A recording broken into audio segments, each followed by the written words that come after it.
So I gave it a score of 1 out of 5 at the end, which seems really harsh based on the stream, because from Aaron's perspective, it seemed a little bit more like playable on the Xbox Series X. But I played it on PC, where it was basically unplayable. And the only reason I gave it a 1 was because it was kind of like nice to look at. The graphics were cool, and you could see the concept, you could see what they were going for, and it kind of like just didn't really translate. So I just couldn't give it anything more than a 1. Look, I think you're being generous by saying that I enjoyed it more than you, Jasmine. I just want to say, maybe I have, because for my sins, following the stream yesterday, I did put another 2 or so hours into it. But one thing's for certain is that both versions aren't in a releasable state, IMO. And they only seem to sort of like be exasperated when you cross them over, for sure. For a lot of the game, I was literally stuck in like 1 frame per second, like literally just teleporting from place to place to place, and I was kind of like, am I even moving?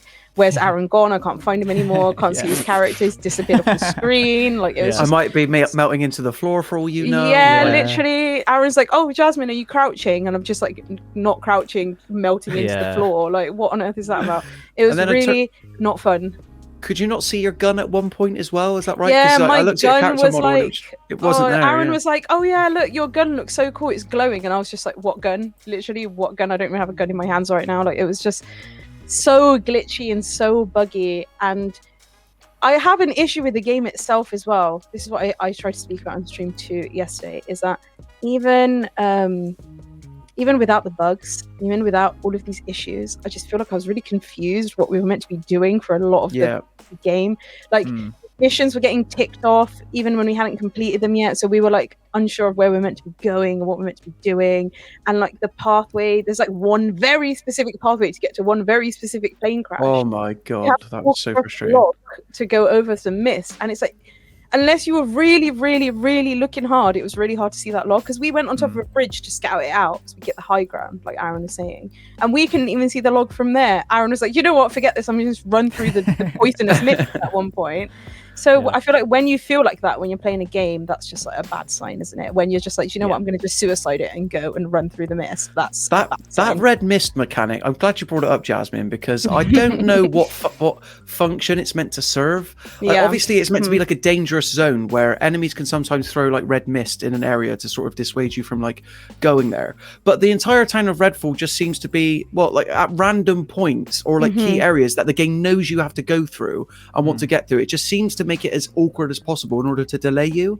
So like Jasmine was saying about trying to get to that plane crash, it's like, oh, there's this one specific route and everywhere else around it is done by red mist that does like a whole load of like a lot of damage. Like it's not a small chunk, which brings me to another issue with the, and when we will let you talk in a second, Nathan, I promise, brings me to a whole other issue, which is how health is handled. There's no regenerative health, which is fair enough, but I feel like in a live service online game, that's probably a big mistake anyway, because you kind of want to encourage people to stay afloat. But you have to hold down a button, either on your controller or on your keyboard, in order to keep on healing, rather than just a simple tap. So enemies can be like constantly like bombarding you with fire, but you're like, okay, I'm trying to like hold them at bay and heal at the same time, but I can't because I've got to hold this down.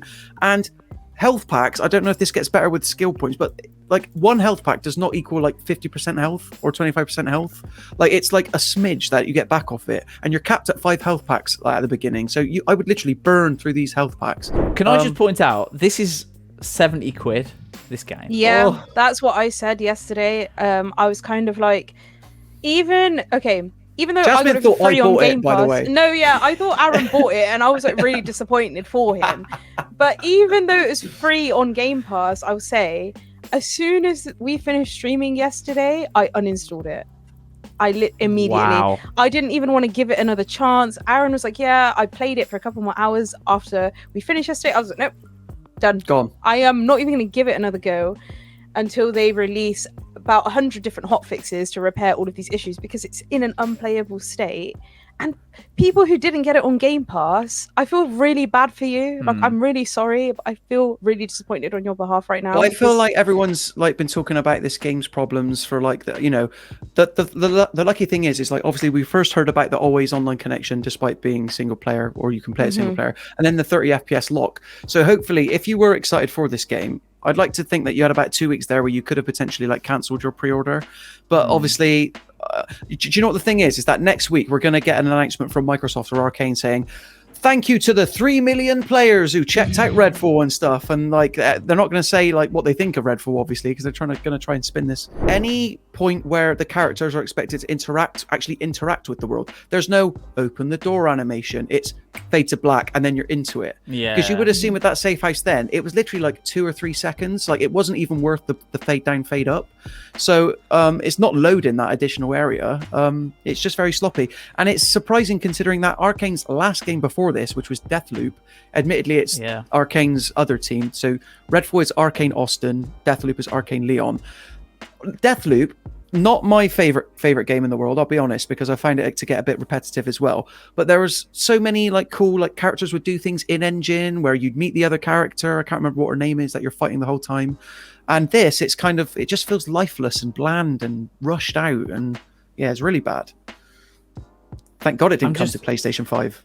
I'm just watching the gameplay, and I know Kawhi said it before, but I don't know if that's because I've been so used to being spoiled with 60 FPS games recently and DLSS and things, and it's been a long time since a game came out and it wasn't on a handheld. Stuck on the stairs here for ages. Oh wow! Yeah. It's been a long time since a game came out that wasn't on a Nintendo Switch or another handheld console that didn't reach 30 FPS as a minimum. Yeah. 60 FPS. Like the fact that this can't. The fact this is locked at 30 is so jarring for me. Mm-hmm. And guess what, Nathan? On the back of the box, if you pick this up physically, it states 60 frames per second on the back of the box, to the point that retailers have had to stick on like a temporary sticker saying coming at a later date. So this clearly wasn't the plan. This is the cutscene. What? Look at this. It's literally like no one moving? No one moved. It's this an was artistic choice. You know what? That's what you know. And there's people talking. Your character's narrating this, by the way, while it's going through this. All this text at the bottom. Your character's actually narrating it and speaking. What? That's the cutscene that you get when you sort of like get whereas into if the you game. watch any of the like the TV spots or like YouTube trailers and stuff, it's all this sort of like sexy like CGI thing. Yeah. And that's always baffled me, because we're reaching the point now where what do they call it? Pre-rendered cutscenes. Yeah, out of engine and stuff. Out of engine stuff, like Sony was able to do some amazing stuff with God of War Ragnarok, and I know we've already name-checked that game, but even more impressive with that is, yes, it's a PS5 game, but it's also on PlayStation 4 as well. Like, I haven't really looked into the PS4 version much, but from what I have seen, it looks a heck of a lot better than Redfall, which is a Series X exclusive. It cannot be played on Xbox One. The Last of Us Part 2, when did that come out on PlayStation 4? Are you talking like 10 years ago now? Part 2 or Part 1? Yeah, Part 2. Oh, sorry, Part 1. Part 1. What, you mean like the original? Yeah, the original one. Part 2 was not 10 years ago. Yeah, so that was original 2013. Yeah, 2013. So yeah, 10 years ago. That had cutscenes in. Yeah. It's just time. Really good. Like they've rushed this out. Like it's clear as day. The mission design's bland. There are no cutscenes. They don't know what to do with the loot, so they just like hodgepodge it into a currency. That's it. But why did I pick up binoculars that turned into money? Like I was, and binoculars would have actually been a really good addition in that game, because they put a telescope in, and considering that you can't see where you're meant to be going to get across a log to get to oh god, that's really annoyed me. But it would have been a really good addition. Yeah, but who does this benefit rushing it out? Obviously, people buy the game, right? You get pre-orders and stuff, but like in the long term, all the negative press you're going to get about it doesn't. It's just a lost cause, Nathan. They had to get out the door for their financial. I think it would have been too long. It would have been too long to too much work to fix, maybe. Yeah. Yeah, because like I don't know if you guys noticed this, because obviously we're all based in the UK at the Mirror Gaming, but I've not seen billboards for Redfall. No. I've not seen like bus posters, stuff like that. No. Mark my words now, as soon as we get closer to Marvel Spider-Man 2 on PS5, and as soon as we get to Starfield's release, even, because that's too big a game that you can't advertise it on that level. So I think that alone tells you that Microsoft didn't really have confidence in this game.